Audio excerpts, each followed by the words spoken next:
നമസ്കാരം. വർഷം 2020. പാലക്കാട് നഗരസഭയുടെ മുകളിലൂടെ പരുന്തിങ്ങനെ പറക്കുകയാണ്. ബിജെപിക്ക് ഒറ്റയ്ക്ക് ഭരിക്കാനുള്ള ഭൂരിപക്ഷം കിട്ടിയത് ആഘോഷിക്കുകയാണ് നേതാക്കളും പ്രവർത്തകരും. കൂട്ടത്തിൽ തലയെടുപ്പുള്ള നേതാവിനെ സംസാരിക്കാൻ വിളിച്ചു. പ്രവർത്തകർ ആവേശം കൊള്ളിച്ച് നേതാവ് പറഞ്ഞു, കേരളത്തിലെ ഗുജറാത്താണ് പാലക്കാടെന്ന്. പ്രവർത്തകർ ആവേശം കൊണ്ട് കൈയടിച്ചു. അറിയാലോ, പരുന്തിന് ഉയരത്തിൽ നിന്നും നല്ല കാഴ്ചയാണ്. കണ്ണുരുട്ടിയൊന്ന് നോക്കി. ആരാണ് ആ നേതാവ്? വേറെ ആരുമല്ല, അത് സന്ദീപ് വാര്യറാണ്. പറഞ്ഞവരും കൈയടിച്ചവരും മറന്നുപോയെങ്കിലും പരുന്തൊന്നും മറന്നിട്ടില്ലേ? ഇന്ന് സന്ദീപ് ആരാ? കോൺഗ്രസ് സംസ്ഥാന ജനറൽ സെക്രട്ടറി. എന്തിനാ സന്ദീപ് കോൺഗ്രസിൽ പോയത്? കേരളത്തിലെ ഗുജറാത്തായ പാലക്കാട്ടെ ബിജെപിക്കുള്ളിലെ വിഭാഗീയത.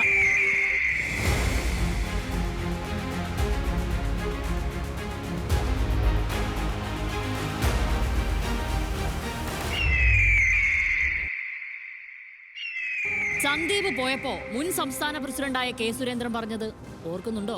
പ്രാദേശിക നേതാവായ സന്ദീപിനെ എടുത്തതിൽ വി.ഡി. സതീശന് കണ്ടകശനിയാണെന്ന് സുരേന്ദ്രൻജി അങ്ങ് പറഞ്ഞു വെച്ചു.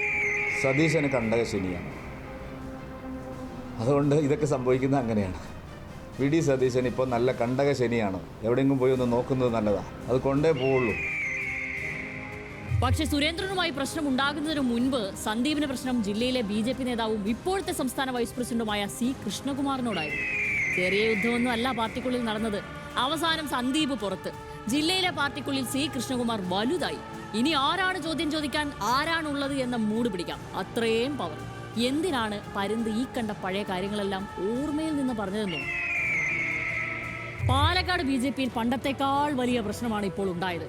ഒരു സൈഡിൽ കൃഷ്ണകുമാർ പക്ഷം, മറുഭാഗത്ത് കൃഷ്ണദാസ് പക്ഷം. ഒരാൾ സംസ്ഥാന വൈസ് പ്രസിഡന്റ്, ഒരാൾ ട്രഷറർ. പക്ഷേ പാർട്ടി ഇപ്പോൾ കൃഷ്ണകുമാർ വിഭാഗത്തിന്റെ കയ്യിലാണ്. ജില്ലയിലെ പ്രധാന പോസ്റ്റുകളിൽ എല്ലാം കൃഷ്ണകുമാർ പക്ഷക്കാരാണ്. ബിജെപി ഈസ്റ്റ് ജില്ലാ പ്രസിഡന്റ് സ്ഥാനത്തേക്ക് സീനിയോറിറ്റി എല്ലാം മറികടന്നുകൊണ്ട് നേരത്തെ പ്രശാന്ത് ശിവനെ സി കൃഷ്ണകുമാർ കൊണ്ടുവന്നതിൽ ലക്ഷ്യം ഒന്നു മാത്രം: പാർട്ടി പൂർണ്ണമായും വരുതിയിലാക്കണം. പക്ഷേ നഗരസഭയിൽ വന്നാൽ കാര്യം മാറും. ചെയർപേഴ്സൺ പ്രമീള ശശിധരനും വൈസ് ചെയർമാൻ കൃഷ്ണദാസും ഒരു ഗ്രൂപ്പ്. സി കൃഷ്ണകുമാറിന്റെ ഭാര്യയായ മിനി കൃഷ്ണകുമാർ ഉൾപ്പെടെയുള്ളവർക്ക് വലിയ റോളൊന്നുമില്ല. പ്രമീള ശശിധരനുമായി കൃഷ്ണകുമാറിന് നീണ്ടകാലങ്ങളായി പ്രശ്നങ്ങളുണ്ട്. കഴിഞ്ഞ പാലക്കാട് ഉപതെരഞ്ഞെടുപ്പിൽ സി കൃഷ്ണകുമാർ സ്ഥാനാർത്ഥിയാക്കിയാൽ വിജയിക്കില്ലെന്ന് സംസ്ഥാന നേതൃത്വത്തിനോട് പ്രമീള ശശിധരൻ വിളിച്ചു പരാതി പറഞ്ഞു. വലിയ നേതാവിന് സഹിക്കാൻ പറ്റുമോ? തെരഞ്ഞെടുപ്പിൽ വലിയ ഭൂരിപക്ഷത്തിൽ തോറ്റപ്പോൾ തന്നെ തോൽപ്പിച്ചതിന് പിന്നിൽ പ്രവർത്തിച്ചത് പ്രമീളയാണെന്ന് സി കൃഷ്ണകുമാറും സംസ്ഥാന നേതാക്കളോട് പറഞ്ഞു. അങ്ങനെ പൊട്ടലും ചീറ്റലും ഒക്കെയായി ഇങ്ങനെ അങ്ങ് പോവുകയായിരുന്നു. അങ്ങനെ ഇരിക്കുമ്പോൾ വരുന്നു പി.ടി. ഉഷ. 2 പദ്ധതികളുടെ ഉദ്ഘാടനം നഗരസഭാ ചെയർപേഴ്സണും വൈസ് ചെയർമാനും അറിയിക്കാതെ തന്നെ നടത്തി. മിനി കൃഷ്ണകുമാറിന്റെ വാർഡിൽ നടന്ന പരിപാടിയിൽ ഒരു വിഭാഗത്തെ നേതാക്കൾ മാത്രം ഈ വിഷയത്തിൽ പ്രമീള സംസ്ഥാന പ്രസിഡന്റിനോട് പരാതി പറഞ്ഞു. ഇതോടെ കൃഷ്ണകുമാർ പക്ഷം ദേഷ്യത്തിലായി. ഒരു അവസരം കിട്ടാൻ നോക്കിയിരുന്നപ്പോൾ പാർട്ടി നിലപാടിന് വിരുദ്ധമായ ഒരു നടപടി ചെയർപേഴ്സന്റെ ഭാഗത്തു നിന്നുണ്ടായി.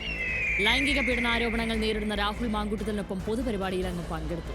കാത്തിരുന്ന അവസരം വന്നെത്തിയെന്ന് കൃഷ്ണകുമാർ പക്ഷം തിരിച്ചറിഞ്ഞു. കൃഷ്ണകുമാറിന്റെ വലം കൈയായ ഈസ്റ്റ് ജില്ലാ പ്രസിഡന്റ് പ്രശാന്ത് ശിവൻ മാധ്യമങ്ങൾക്ക് മുമ്പിലെത്തി ആഞ്ഞടിച്ചു. പാർട്ടിയുടെ പ്രവർത്തകൻ എന്ന നിലയിൽ പാർട്ടി തീരുമാനത്തോടൊപ്പം നിന്നുകൊണ്ട് രാഹുൽ മാങ്കൂട്ടത്തിനോടൊപ്പം അവരിന്നലെ പാലക്കാട് നടന്ന പരിപാടിയിൽ പങ്കെടുക്കാൻ പാടില്ലായിരുന്നു. അരുതാത്ത കാര്യമാണ് സംഭവിച്ചിട്ടുള്ളത്. ഈ വിഷയം സംസ്ഥാന നേതൃത്വത്തിൻ്റെ ശ്രദ്ധയിൽ വന്നിട്ടുണ്ട്. സംസ്ഥാന നേതൃത്വം എന്താണ് അതിനകത്ത് തീരുമാനമെടുക്കേണ്ടത് എന്നതിനെ സംബന്ധിച്ച് വരും ദിവസങ്ങളിൽ വളരെ വ്യക്തമായ രീതിയിൽ തന്നെ വിശദീകരണം നൽകും. അപ്പോ പുറത്തു പറഞ്ഞത് ഇത്ര മാത്രം. അകത്തെ കളികളാണ് പ്രധാനപ്പെട്ടത്.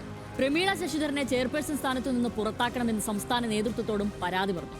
പിന്നാലെ ഒരു ജില്ലാ കമ്മിറ്റി യോഗവും ചേർന്നു. കൂടെ നിൽക്കുന്നവരെ മാത്രം വിളിച്ചുള്ള ജില്ലാ ഭാരവാഹി യോഗത്തിൽ 23 പേർ പങ്കെടുത്തു. അതിൽ 18 പേരും സ്വാഭാവികമായും പ്രമീള മാറണമെന്ന് പറഞ്ഞു. 89 പേർ ആകെ പങ്കെടുക്കേണ്ട യോഗത്തിലാണ് 23 പേർ പങ്കെടുത്തത് എന്ന് ഓർക്കണേ.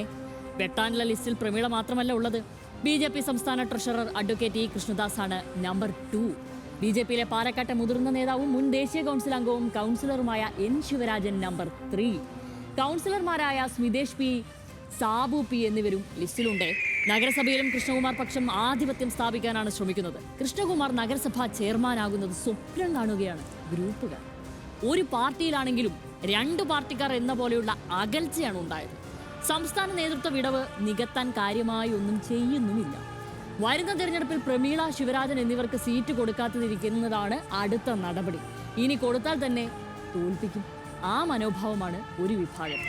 ജില്ലയിലെ പാർട്ടി പ്രവർത്തകർക്കിടയിൽ വലിയ സ്വീകാര്യതയുള്ള എൻ ശിവരാജനെ പോലുള്ള മുതിർന്ന നേതാക്കളെ വെട്ടാൻ ശ്രമിക്കുന്നത് തിരിച്ചടിയാകുമെന്നു പോലും കൃഷ്ണകുമാർ പക്ഷം കരുതുന്നില്ല. ആരെ വെട്ടിയാലും പാലക്കാട് നഗരസഭ കൈവിട്ടു പോകില്ലെന്ന കോൺഫിഡൻസ് ആണ് അതിനു പിന്നിൽ. ഏതാണേലും നഗരസഭാ ചെയർമാനാകാൻ സി കൃഷ്ണകുമാർ കുപ്പായം തയ്ച്ചു വെച്ചിരിക്കുകയാണെന്നാണ് ആരും പുറത്തു പറയാത്ത സത്യം. അപ്പോൾ പുതിയ കഥകളുമായി അടുത്ത എപ്പിസോഡിൽ വീണ്ടും കാണാം.